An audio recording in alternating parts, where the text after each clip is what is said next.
જી નમસ્કાર, હું TR Jadav TR એજ્યુકેશનમાં ફરીથી એક નવા વિડીયોમાં તમારું સ્વાગત છે. મિત્રો, આ વિડીયોમાં વાત કરીશું જીએસએસબી વાયરમેન ભરતી 2025. મિત્રો, જે વાયરમેન માટેનો સિલેબસ છે, તો સિલેબસ પ્રમાણે પાર્ટ બી વિડીયો સિરીઝ ચાલુ આપણે કરીશું, જેમાં પાર્ટ એ અને પાર્ટ બી જે તમારે બે ભાગમાં પેપર આવશે. તો પાર્ટ એ જે છે મેથેમેટિક્સ રીઝનિંગ ટાઈપનું, એ તમારી રીતે લડી લેવાનું છે. તો પાર્ટ બીમાં જે તમારું ટેકનિકલ અને નોન ટેકનિકલ, મતલબ કે જે તમારે ટેકનિકલ તમારા વિષયનો અને પ્લસ જીકે, વર્તમાન પ્રવાહો, બંધારણ, આ ટાઈપનું છે. તો એ જે છે તમે વધુમાં વધુ શેર કરજો, તો એ પ્રમાણે આપણે વિડીયો બીજા બનાવતા રહીશું.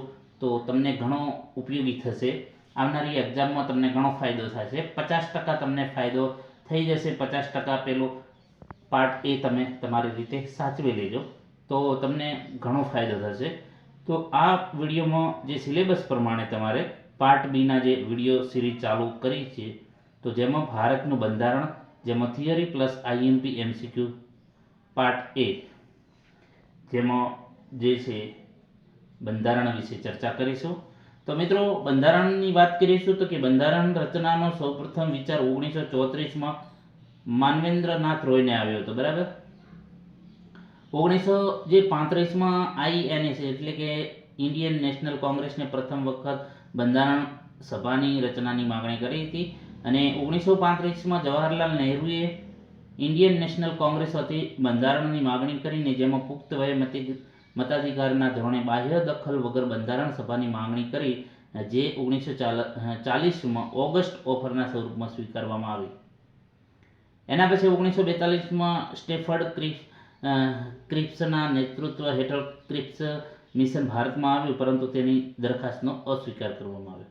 અને અંતે 1946માં કેબિનેટ મિશન ભારતમાં આવ્યું, જેમાં 3 સભ્યો, જે પેથિક લોરેન્સ, એવી એલેક્ઝાન્ડર, સ્ટેફન ક્રિપ્સ હતા, જેણે બંધારણ સભાની યોજનાની જાહેરાત કરી. રચનાની વાત કરીશું તો કે બંધારણ સભાની કુલ સભ્ય સંખ્યા 389 રખાઈ, જેમાં 296 બેઠક બ્રિટિશ ભારત અને 93 બેઠકો દેશી રજવાડાઓ માટે રાખવામાં આવી. 296 પૈકી 4 સભ્યો કમિશનર ક્ષેત્રમાંથી હતા. એક બેઠક 10 લાખ વસ્તીના ધોરણે રખાઈ. બરાબર. પ્રાંતોની બેઠક અપ્રત્યક્ષ રીતે ચૂંટીને ભરવામાં આવી, જ્યારે દેશી રજવાડાના બેઠકોની નામાંકનથી ભરવામાં આવી. આમ જુલાઈ ઓગસ્ટ 1946માં ચૂંટણી થઈ અને બ્રિટિશ ભારતની 296 બેઠકો પૈકી કોંગ્રેસને 208, મુસ્લિમ લીગને 73 અને 15 બેઠકો અન્યને પ્રાપ્ત થઈ. 296માંથી 12 મહિલા સદસ્ય હતા અને મૈસૂર સૌથી વધુ બેઠક ધરાવતું રજવાડું હતું, જે 7 બેઠકો હતી.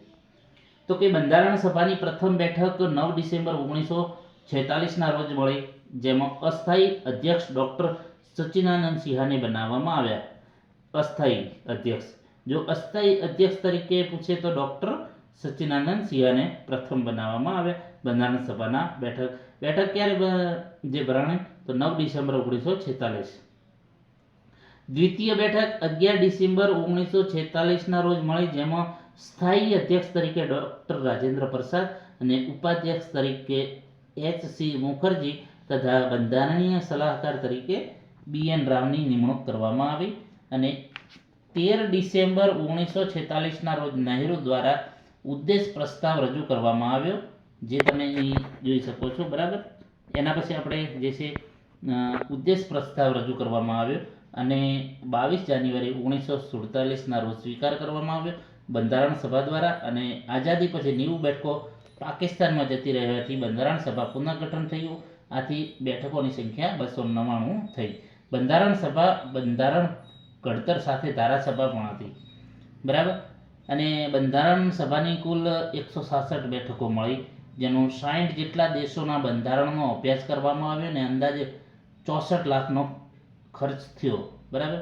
26 નવેમ્બર 1949ના રોજ બંધારણનું કાર્ય પૂરું થયું અને તેને સર્વાનુમતે પસાર કરવામાં આવ્યું. કુલ 299 સભ્યોમાંથી 284 સભ્યો હાજર હતા, જેથી ભારતીય બંધારણ ઉપર 284ની સભ્યોની સહી નોંધાઈ. શરૂઆતમાં 396 અનુચ્છેદ અને 8 પરિશિષ્ટો બંધારણમાં હતા અને બંધારણ સભાની અંતિમ બેઠક 24 જાન્યુઆરી 1950ના દિવસે થઈ અને ડૉક્ટર રાજેન્દ્ર પ્રસાદને ભારતના પ્રથમ રાષ્ટ્રપતિ તરીકે ચૂંટવામાં આવ્યા.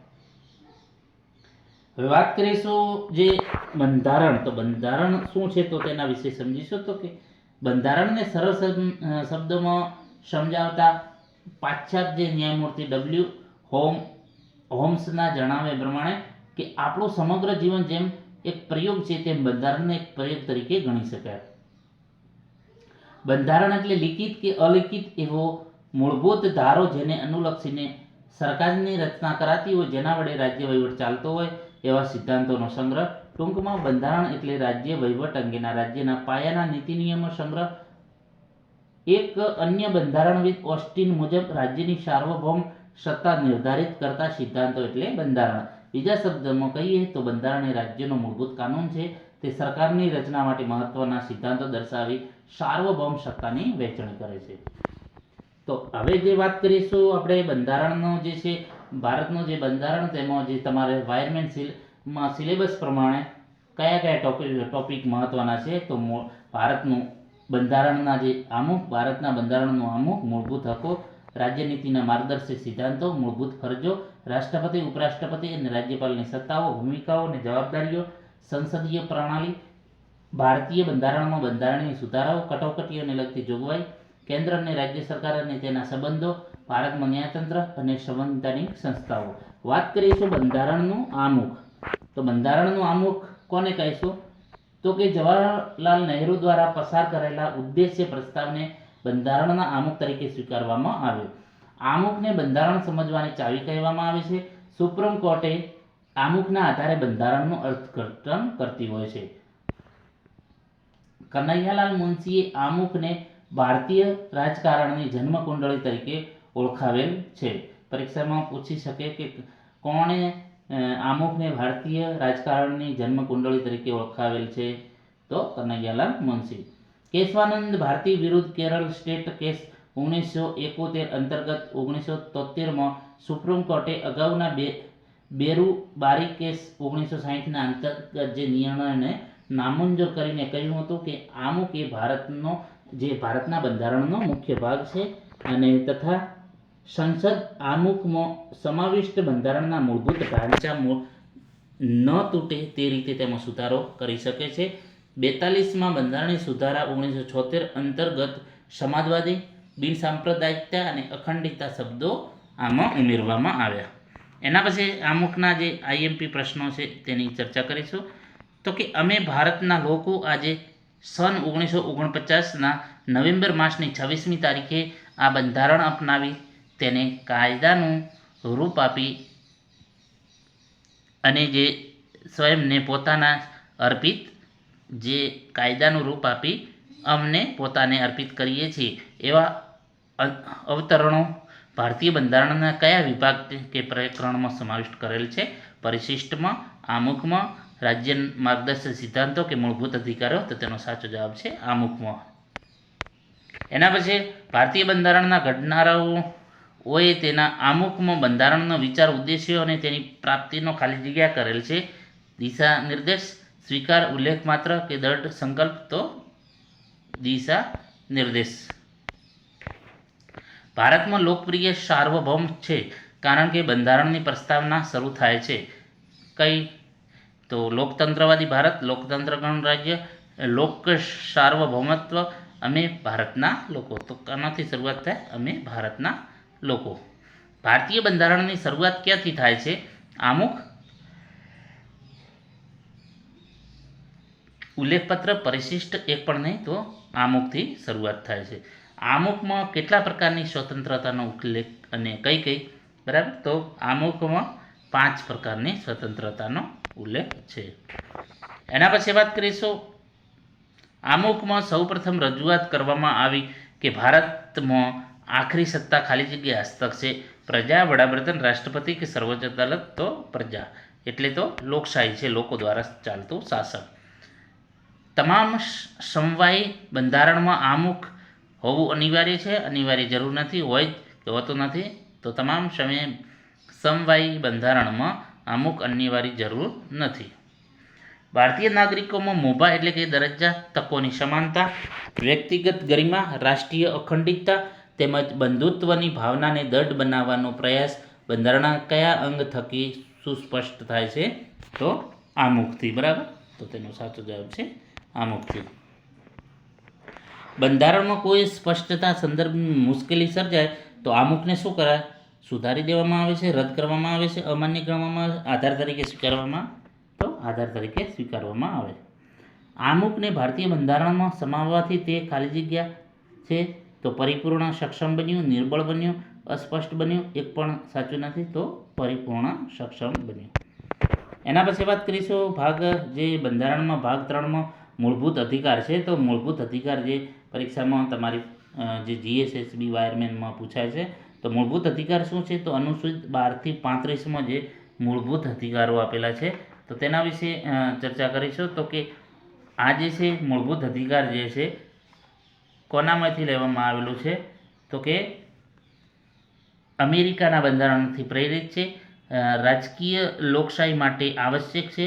મૂળભૂત અધિકાર એટલે કે એવા અધિકાર જે વ્યક્તિના જીવન અને તેના સંપૂર્ણ વિકાસ માટે મૂળભૂત અનિવાર્ય હોવાના કારણે બંધારણ વડે આ નાગરિકોને આપવામાં આવે છે. શરૂઆત ઇંગ્લેન્ડના મેગ્ના કાર્ટાથી 1215માં થઈ હતી. 1789માં ફ્રાન્સે સૌપ્રથમ તેના બંધારણમાં સમાવ્યા. 1791માં જે છે અધિકાર પત્ર સામેલ કરાયો. 1948માં રાષ્ટ્રસંઘની મહાસભાએ માનવ હકોની વૈશ્વિક ઘોષણાને સ્વીકૃત કરેલી.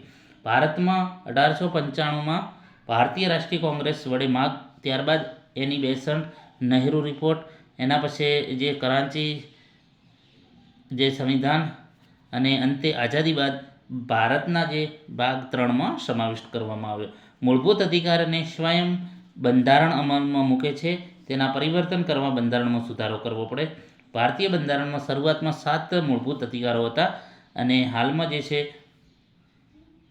6 છે. બરાબર, જેમાં 6 નંબરનો મિલકતનો જે અધિકાર છે એ નાબૂદ કરવામાં આવ્યો છે. હાલમાં જે છે 6 છે.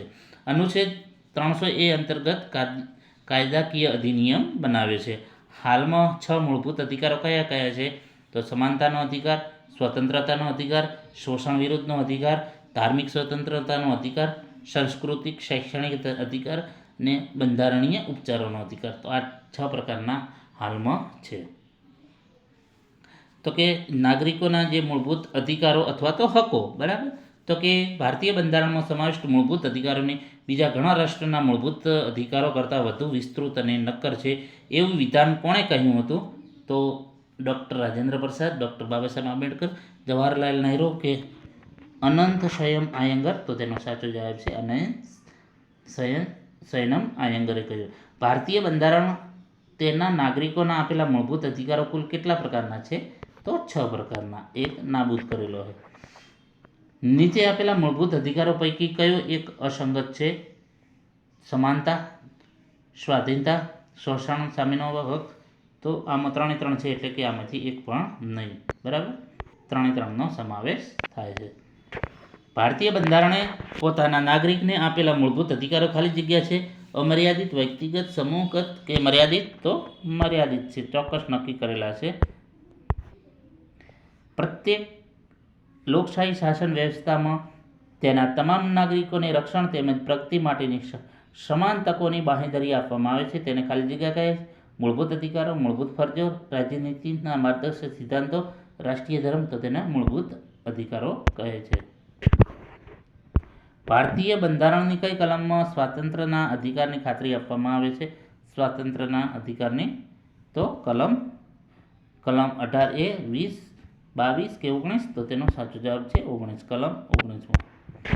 એના પછી રાજ્યનીતિના માર્ગદર્શક સિદ્ધાંતોની વાત કરીશું જે મહત્વના છે. રાજ્ય નીતિના જે માર્ગદર્શક સિદ્ધાંતો છે તો કે બંધારણ જે ભારતનું બંધારણ છે એમાં ભાગ 4માં અનુચ્છેદ જે 36 થી 51માં આનો સમાવેશ કરવામાં આવે છે. આયર્લેન્ડના બંધારણથી આ પ્રભાવિત છે. આ સિદ્ધાંત એ રાજ્યની નૈતિક ફરજ છે. તેના ફરજિયાત પાલન માટે તેને ન્યાયાલયમાં પડકારી શકાતા નથી. બરાબર, આ ખાસ યાદ રાખજો. હવે જે અનુચ્છેદ અલગ અલગ પ્રમાણે રાજ્યોને પણ અનુસરવાના જે નિયમો હોય છે. બરાબર, તો વાત કરીશું જે આઈએમપી જે પ્રશ્નો છે. ભારતીય બંધારણના વિભાગ 4માં કઈ કઈ કલમોમાં રાજ્યનીતિના માર્ગદર્શક સિદ્ધાંતો છે? 27થી 41, 47થી 61, 36થી 51, 57થી 71. તો તેનો સાચો જવાબ છે 36થી 51. એના પછી વાત કરીશું રાજ્યનીતિના માર્ગદર્શક સિદ્ધાંતો એટલે નાગરિકોની ફરજોની દિશા નિર્દેશ, રાજ્યની ફરજોની દિશા નિર્દેશ, કાનૂની ફરજોની, રાષ્ટ્રીય ફરજોની દિશા નિર્દેશ. તો તેનો સાચો જવાબ છે ઓપ્શન બી, રાજ્યોની. રાજ્યનીતિના માર્ગદર્શક સિદ્ધાંતોના અમલ વગર રાજકીય લોકશાહીની સાથે આર્થિક તેમજ સામાજિક લોકશાહી આવી શકે નહીં. આવી શકે બને તમામ તો આવી શકે નહીં. રાજ્યનીતિના માર્ગદર્શક સિદ્ધાંતો એટલે આમુખમાં દર્શાવેલ ભાવનાઓનું વિસ્તૃત સ્વરૂપ જે લોકોને તેમજ સરકારને શું કરવાનું હોય છે તેનું સતત સ્મરણ કરાવે છે. આ વિધાન કોણે કહ્યું? તો પ્રોફેસર કેસી દેસાઈ, આર.કે. ધારિયા, પ્રોફેસર કેસી વ્હીલર, કેસી બારોટ. તો તેનો સાચો જવાબ છે ઓપ્શન એ, પ્રોફેસર કેસી દેસાઈ. તો મિત્રો, જે તમારા જે સિલેબસ પ્રમાણે બંધારણના જેમાં આપણે અહીં ટોપિકોની ચર્ચા કરી છે, નેક્સ્ટ વિડીયોમાં એના પછીના જે ટોપિક છે તેના વિશે ચર્ચા કરીશું. અહીં તમે જોઈ શકો છો બંધારણનો આમુખ, તો આમુખ વિશે ચર્ચા કરી, મૂળભૂત હકો તો એના વિશે ચર્ચા કરી, રાજ્યનીતિના માર્ગદર્શક સિદ્ધાંતો 3 ટોપિકની ચર્ચા કરી. નેક્સ્ટ વિડીયોમાં આપણે બીજા 3-4 ટોપિક લઈશું. એટલે 2 દિવસમાં તમારે આ બંધારણ ક્લિયર થશે. તો તમને ચોખ્ખે ચોખ્ખો 10 માર્ક્સનો ફાયદો થશે. તો મિત્રો, વિડીયો પસંદ આવે તો લાઈક અને વધુમાં વધુ બીજા મિત્રોને શેર કરજો, જેથી કરીને બીજાને પણ ફાયદો થાય અને આવનારી એક્ઝામમાં તમને ખૂબ જ ઉપયોગી સાબિત થશે. બરાબર, જે રીતે જીએસઆરટીસી હેલ્પરમાં ઘણા મિત્રોને ફાયદો થયો એ રીતે તમને પણ ફાયદો થશે. આભાર.